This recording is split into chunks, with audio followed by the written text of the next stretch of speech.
बोले बेटे तुम्हें पता है ज्योति कहाँ से आती है?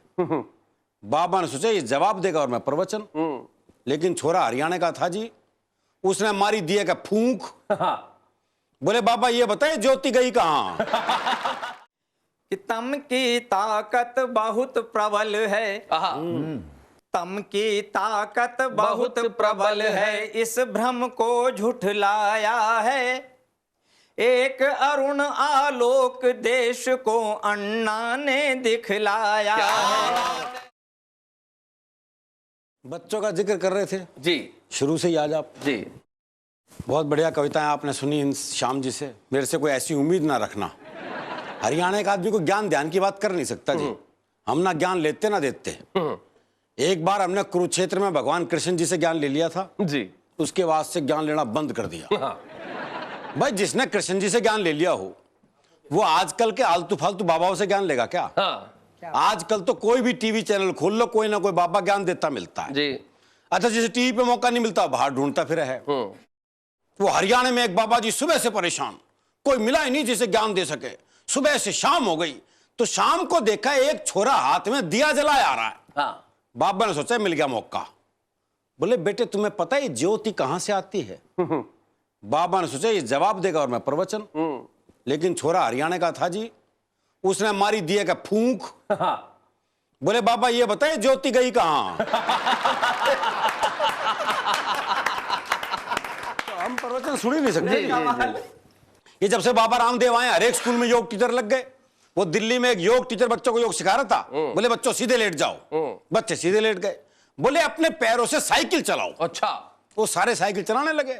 एक पढ़ा रहा अपने हरियाणा का मस्त है, बोला तू साइकिल क्यों नहीं चला रहा? बोला मेरी साइकिल ढलान पे है।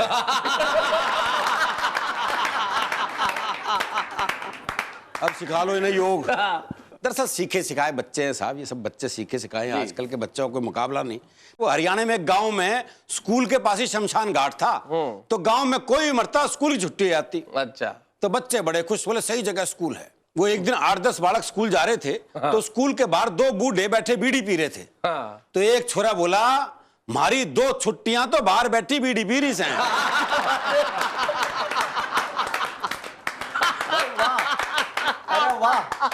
वो क्लास में एक टीचर ने सवाल कर दिया, बोले एक खेत को 5 मजदूर 10 दिन में जोतते हैं तो 10 मजदूर कितने दिन में जोतेंगे?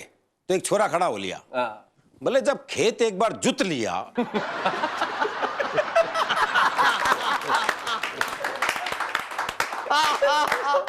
हाँ तो कितनी बार जोतोगे भाई उसे? सही बात है। तो बच्चे कमाल है जी। इंटरव्यू देने पहुंचा हरियाणा का युवा बेरोजगार। एक पोस्ट के लिए आए थे पूरे 80 उम्मीदवार। किसे रखना है यह बात तय थी, किसे रखना है यह बात तय थी। इसलिए चयनकर्ताओं के सवालों में ना सुर ना ताल ना लय थी। एक चयनकर्ता ने हरियाणवी छोरे से पूछा, बोले बताओ ताजमहल कहां है? हरियाणवी छोरा बोला जी रोहतक में। बोले बहुत अच्छा बहुत अच्छा, इतना भी नहीं जानता नौकरी क्या खाक करेगा? हरियाणवी छोरा बोला आगरे में बता दूं तो क्या रख लेगा? बहुत अच्छे भाई, बहुत अच्छे, बहुत अच्छे। देश और दुनिया के साथ जोड़ रहा हूँ। स्वागत। देखें आप, स्वागत। बहुत खूब है यह धमाल का, दांत दिखाओ आयोजन। दांत दिखाओ, चारों ओर दांत दिखा क्या रहे हैं बात है। लोग। बहुत खूब है यह धमाल का, दांत दिखाओ आयोजन।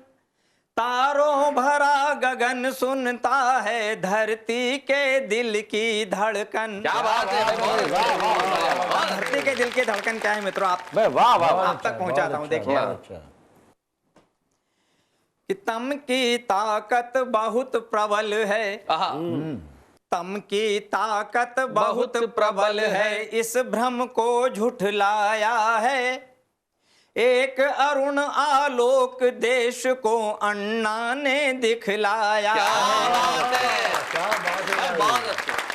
लेकिन केवल जंतर मंतर, लेकिन केवल जंतर मंतर नहीं अपेक्षित फल देता। बहुत अच्छे। लेकिन केवल जंतर मंतर नहीं अपेक्षित फल देता, अगर हजारे के हाथों को देश नहीं संबल देता, अगर हजारे के हाथों को देश नहीं संबल देता। भगत सिंह फिर जागा, भगत सिंह फिर जागा, सत्ता का शैलेश झुका देगा। भगत सिंह फिर जागा, सत्ता का शैलेश झुका देगा। लोकपाल बिल लोकतंत्र का शायद कर्ज चुका देगा। लोकपाल बिल लोकतंत्र का शायद कर्ज चुका देगा। पिछले दिनों जिस तरह दाल का संकट हमारे सारे देश में पड़ा और आम आदमी की रोटी दाल भी हराम हो गई, उसको लेकर कुछ कुंडलियां मैंने कही हैं। जी जी। पीढ़ी पुरखों की पली, खाते खाते दाल। पीढ़ी पुरखों की पली, पीढ़ी पुरखों की पली, खाते खाते दाल, खाते खाते दाल। अपनी पीढ़ी का मगर हाल हुआ बेहाल। वाह। हाल हुआ बेहाल, रसोई लगे न स्वीटी, गुमसुम प्रेशर कुकर बजाना भूला सीटी। क्या बात है, बहुत अच्छे। गुमसुम प्रेशर कुकर बजाना भूला सीटी। अगर चढ़ी महंगाई यूं सीढ़ी दर सीढ़ी, देखेगी तस्वीर दाल की अगली पीढ़ी। देखेगी तस्वीर दाल की अगली क्या कहने, पीढ़ी। वाह, इसी पर बहुत खूब। एक छंद और देखें। भूला गोरे गाल वो, भूला काले बाल। अच्छा। भूला गोरे गाल वो, भूला काले बाल। आशिक को दिखने लगी अब सपनों में दाल। भूला गोरे गाल, भूला गोरे गाल वो, भूला काले बाल। आशिक को दिखने लगी अब सपनों में दाल। दाल में ही दिल डूबा, अच्छा। अब दिलवर को दाल लगी लगने महबूबा। अब दिलवर को दाल लगी लगने महबूबा। हाल देखिए हुई प्रेमिका आग बबूला। हुआ दाल का दीवाना, मुझको भी भूला। बोला समधी रोब से, समधी सुन ले बात। स्वागत करना दाल से लाऊं जब बारात। स्वागत करना दाल से लाऊं जब बारात। लाऊं जब बारात, दाल ही हो भोजन में। दिखे दाल ही दाल हमें हर एक शगुन में।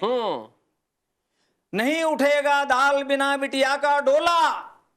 समधी सुन ले बात, रोब से समधी बोला। क्या बात है। एक पति पत्नी के बीच की नोकझोंक आप तक पहुंचाता हूं, देखें आप। कि मैंने घर वाली से कहा कि जो न होती तुम, कौन मेरी जिंदगी में चार चांद जड़ता। मैंने घर वाली से कहा कि जो न होती तुम, कौन मेरी जिंदगी में चार चांद जड़ता।